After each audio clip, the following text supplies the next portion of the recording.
sa mga galing sa Manila. Usad na si Martin, ako rin. So,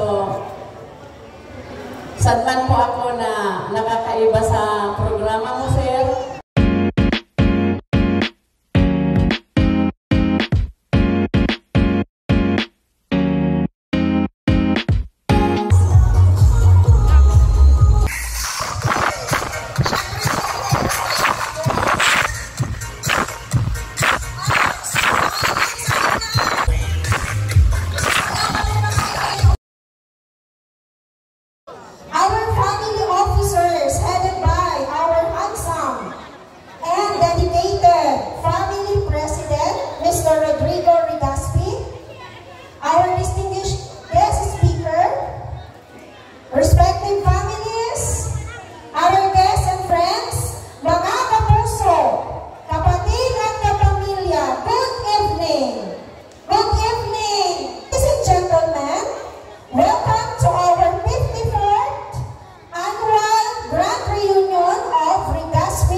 It is my great pleasure to introduce our honored guest speaker for this momentous occasion. Today, we are privileged to have with us a remarkable individual who has made significant contributions to his field and who embodies the spirit of excellence and accomplishments. Our guest speaker was born on October 26, 1990, here in Bato, Camarines Sur. He is presently residing at Greenwood Subdivision, Barangay Milagrosa, Calamba City, Laguna. He is the first son among 4 siblings of Mr. Renato Elpedes and Mrs. Nancy Rigaspi Elpedes. He was happily married to Mrs. Princess K. Balbalosa Elpedes. He was blessed with 3 lovely and charming daughters, Rain Kylie, Rain Sapphire, and Rain Samantha.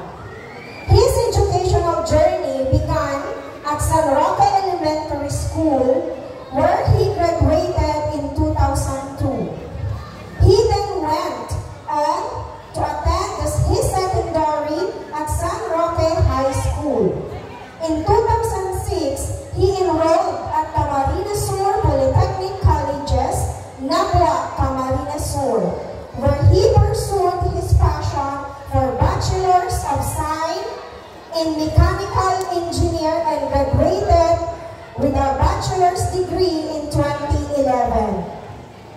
Throughout his career, he had attended numerous trainings, seminars, and workshops to further enhance his skills, not only here in the Philippines, but also international, in Singapore, Indonesia, and Thailand.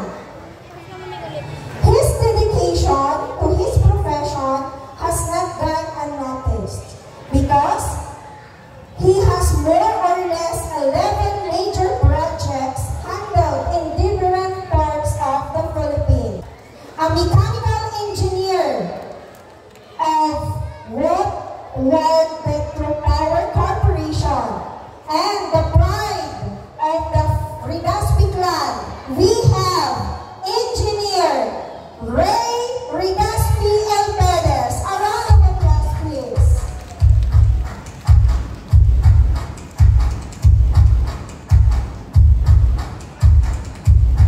Magandang gabi na rin namin lalo sa nag-organize natin sa Barangay Official and sa buong pamilya na Bilyoso, Rigaspi, Parañan. Isa po na karangalan na ma-invite ako na model ka niya. Parang ano ko history na pamilya na and buwan na sineselebrate na 54 annual grand reunion. Ako din yung panahon na magkakabis na kita. Pero pumunta sa mga pamilya, sa mga lola, sa mga nabanggit ni Manay Peso Bravo, sa history ko, Planta. Paisip na niya ako sa mga ancestor na dati, ano reason tirahin daw na tinatira sa reunion na nakabot sa 54. Siguro, nagpapagkayo sa dalawang rason. Unang rason, pinakawan na hindi naman parang plunge, pero ilang po na talaga sa atin. So, tawa sa akin kita mga star, iba-ibang lugar, iba-ibang bansa. So, dapat program naman ng ganda, pinagdalo ko. Ay, dalawang rason, siguro naisip nila sa mga lolo-lola na madaman perfecto ang pamilya. Minsan, nakakaranas kita sa kami, nakakaranas sa pagkiyos. Minsan, nakakarotan sa buhok. Minsan, nagdarabong sa kinunono. Pero kaya nagdarating Ginoo para i-remind ka na to na pamilya kita, na ano mangyari, dapat na sisinuportahan kita, pagtatabangan kita para tumaas. Pag nagkakausap kita, mas nakulit na bagay na ma-accomplish bilang usap na pamilya. Para alam mo ngayon, dalawang Kristo, ikaw na ang-reunion na mo. Tingnan mo, ang mga ibang tingin nyo, mas kayo pa.